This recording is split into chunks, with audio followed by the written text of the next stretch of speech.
English একাডেমিতে তোমাদের স্বাগতম জানিয়ে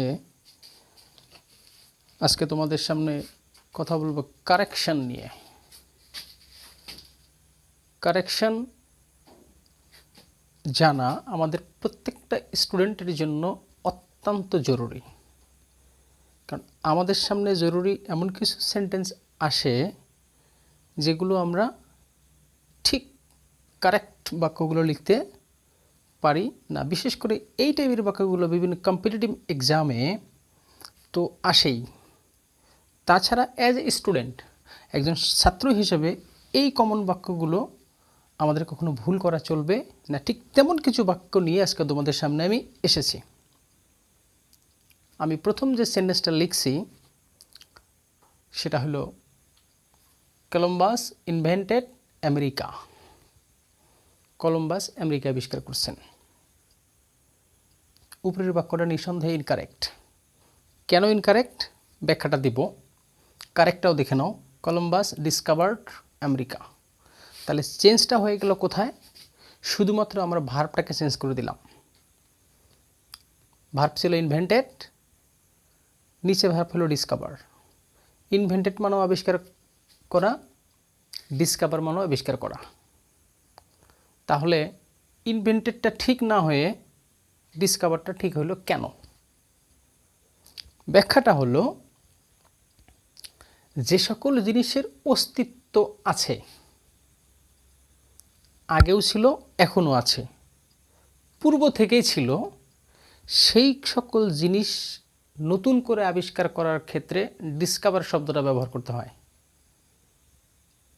অন দ্য আদার হ্যান্ড, অন্যদিকে যে সকল জিনিস পৃথিবীতে আদৌ তার অস্তিত্ব ছিল না বা কখনো ছিলই না, মানুষ কোয়াইটলি নিউলি নতুন করে আবিষ্কার করলো, যেটা পৃথিবীতে আগে কখনো ছিল না, এমন জিনিস আবিষ্কার করার ক্ষেত্রে হয় ইনভেন্টেড।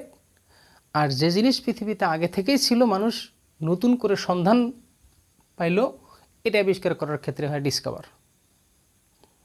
আমরা জানি যে 1492 সালে কলম্বাস আমেরিকা আবিষ্কার করে। তার মানে 1492 সালের আগে আমেরিকা নামক একটা বিশাল দেশ, আমেরিকা নামক একটা বিশাল মহাদেশ ছিল না? ছিল, কিন্তু 1492 সালের আগে আমরা জানতাম না, কিন্তু অস্তিত্ব ছিল। তো এরকম কিছু আবিষ্কার করার ক্ষেত্রে ইউজ করতে হয় ডিসকভার। আর যেটা একদম নতুন করে, যেমন মোবাইল আগে ছিল না, ইন কোর্স অফ টাইম আমরা মোবাইলের ব্যবহার জানতাম না, মোবাইল কি সেটা চিন্তামই না।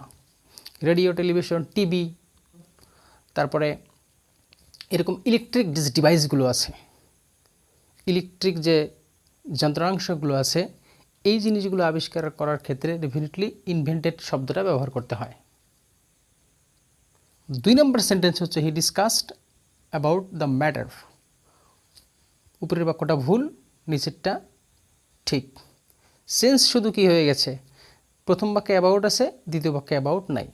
চমৎকার ব্যাখ্যা, ভেরি সিম্পল ব্যাখ্যা হলো, ডিসকাসের সাথে অ্যাবাউট নামক প্রিপোজিশনটাই কখনো হয় না।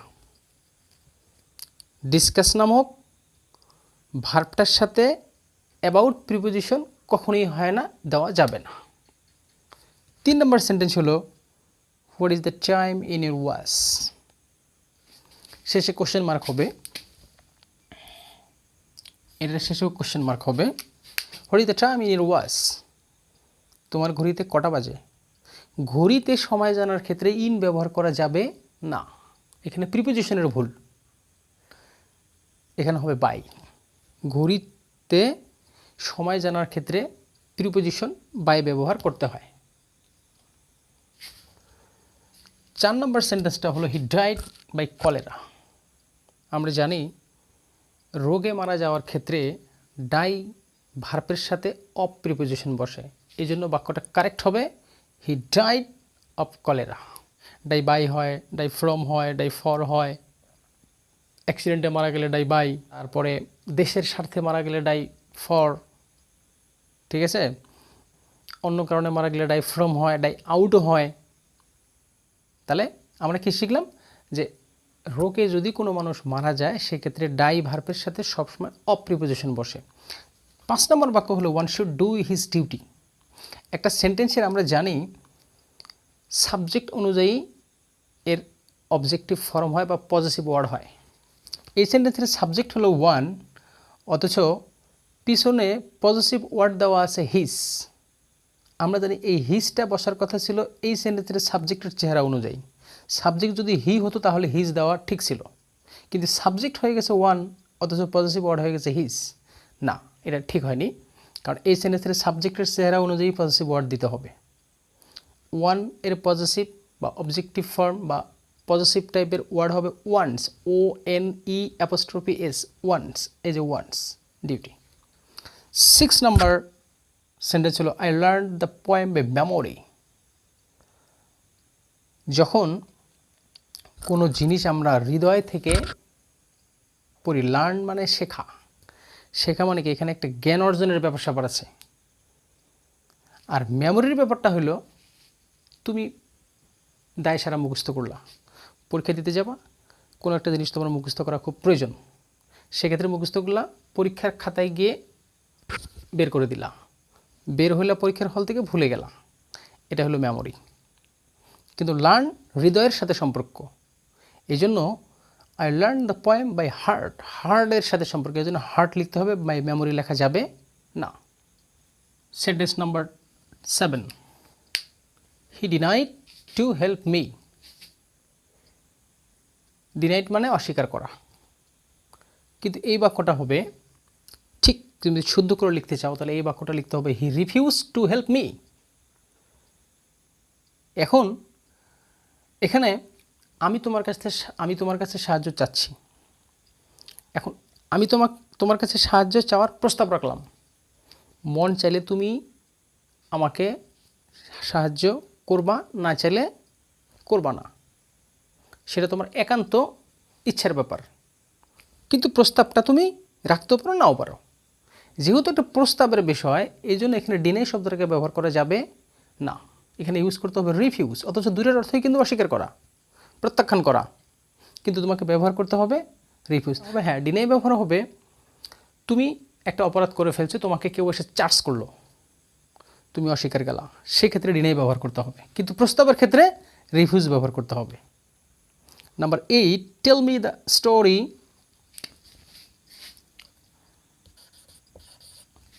টেল me the story in details. এই সেন্টেন্সের মধ্যে ভুল শুধু একটাই, কারণ ইন ডিটেইল শব্দটাই বহুবচন, এর সাথে আবার এস যোগ করে বহুবচন করার দরকার নাই, মানে ডিটেইলসের সাথে এস কখন দেওয়া যাবে না, এখানে এস দেওয়াটাই ভুল, মানে প্লুরাল ফর্ম করাটাই ভুল, কারণ এ নিজেই হলো একটা কি, ডিটেইল নিজেই হলো একটা প্লুরাল ফর্ম, এই জন্য এর সাথে এস দেওয়া যাবে না। Number 9, he resembles to his father. সে তার বাপের মতো। রিজেম্বল টু মানে কি, রিজেম্বল শব্দের অর্থ হলো একজন মানুষকে আরেকজন মানুষের মতো দেখতে মনে হয়, সেক্ষেত্রে রিজেম্বল শব্দটা সাদৃশ্য বোঝাবার জন্য রিজেম্বল শব্দটাকে আমরা ব্যবহার করি।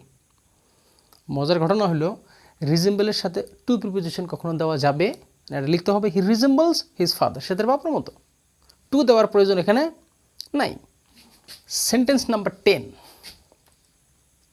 He speaks English like English.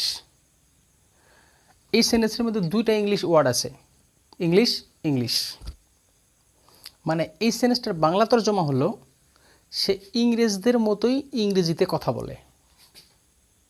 তো এখন এটাও ইংলিশ, এটাও ইংলিশ, তো তুমি কিভাবে বুঝবা যে কোনটা ইংলিশ জাতির নাম, কোনটা ইংলিশ ভাষার নাম? প্রথমটা হলো ভাষা, মানে ইংল্যান্ডে যারা থাকে তাদের মাতৃভাষা হলো ইংলিশ, তারা ইংরেজিতে কথা বলে, তাহলে এই ইংলিশটা হলো ভাষা, কিন্তু দ্বিতীয় ইংলিশটা হলো কি, জাতি, মানে ইংল্যান্ডে যারা থাকে তাদেরকে ইংলিশ বলা হয়।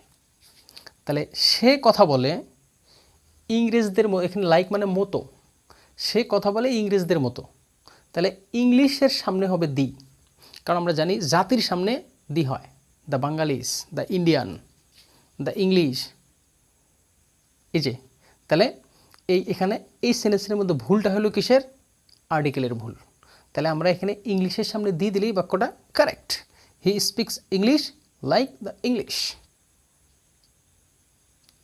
সো আজকে তোমাদেরকে আমাদের দৈনন্দিন জীবনে ব্যবহৃত 10টা ইনকারেক্ট বাক্য তোমাদেরকে শেখাইলাম। আমি আশা করি এই যে কটা বাক্য তোমাদেরকে দিলাম খুব প্রয়োজনীয় বাক্য, যেগুলো আমাদের সামনে সচরাচর চলে আসে কিন্তু আমরা ভুল করে ফেলি। আমি আশা করি আমি যেভাবে প্রত্যেকটা সেন্টেন্স বলে অ্যানসার সহ ব্যাখ্যা সহ দিলাম, যদি তোমরা এভাবে একটু মনোযোগ দিয়ে দেখো বা শোনো, তাহলে আমার মনে হয় আর তোমরা এই বাক্যগুলো কখনো ভুল করতে যাবা না। আগামী ভিডিওতে আরও তোমাদের এরকম টাইপের শব্দ তোমাদের সামনে নিয়ে আসবো। সে পর্যন্ত ভালো থাকো, সুস্থ থাকো। আল্লাহ হাফেজ।